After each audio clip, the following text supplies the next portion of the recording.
కడుపు నిండుగా తిన్నప్పుడు భుక్తాయాసం రావటం, అప్పుడప్పుడు అజీర్తి చేసి పొట్టలో నొప్పి రావటం మనందరికీ అనుభవమే.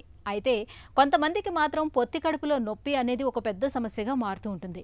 పొట్టంతా మెలితిప్పినట్లుగా నొప్పి బాధిస్తూ ఉంటుంది. ఇలాంటప్పుడు కొన్ని ప్రత్యేక జాగ్రత్తలు తీసుకోవటం ద్వారా కడుపు నొప్పి నుంచి ఉపశమనం పొందవచ్చు. పొత్తి కడుపులో నొప్పి వేధిస్తున్నప్పుడు ఉపశమనం కోసం ఏం చేయాలో, ఎలాంటి జాగ్రత్తలు తీసుకోవాలో ఇప్పుడు తెలుసుకుందాం.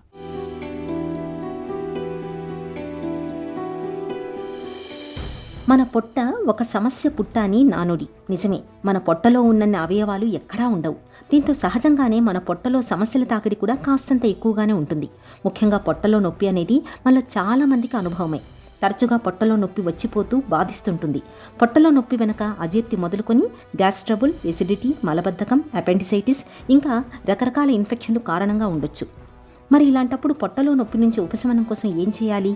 కడుపు నొప్పి నుంచి ఉపశమనం కోసం మనలో చాలామంది సోడా తాగుతుంటారు, వామును నమిలి మింగుతుంటారు, లేదంటే బయట మెడికల్ షాప్లో ఏదైనా టాబ్లెట్స్ తెచ్చి వేసుకుంటూ ఉంటారు. అయితే అన్నిసార్లు వీటి వల్ల పొట్ట నొప్పి తగ్గకపోవచ్చు.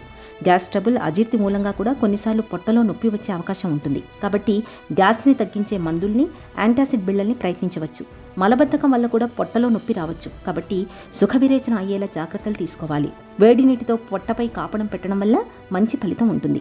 పిప్పర్మెంట్ టీని తాగడం వల్ల పొట్టలో గ్యాస్ తగ్గే అవకాశం ఉంటుంది. పొట్ట నొప్పి పూర్తిగా తగ్గే వరకు తేలికగా అరిగే ఆహారాల్ని, ముఖ్యంగా ద్రవాహారాల్ని తీసుకోవాలి. ఆహారాన్ని వీలైనన్నిసార్లు ఎక్కువసార్లు తీసుకోవడం, బాగా నమిలి మింగడాన్ని అలవాటు చేసుకోవాలి. ఈ జాగ్రత్తలు పొట్టలో ఒత్తిడిని తగ్గిస్తాయి.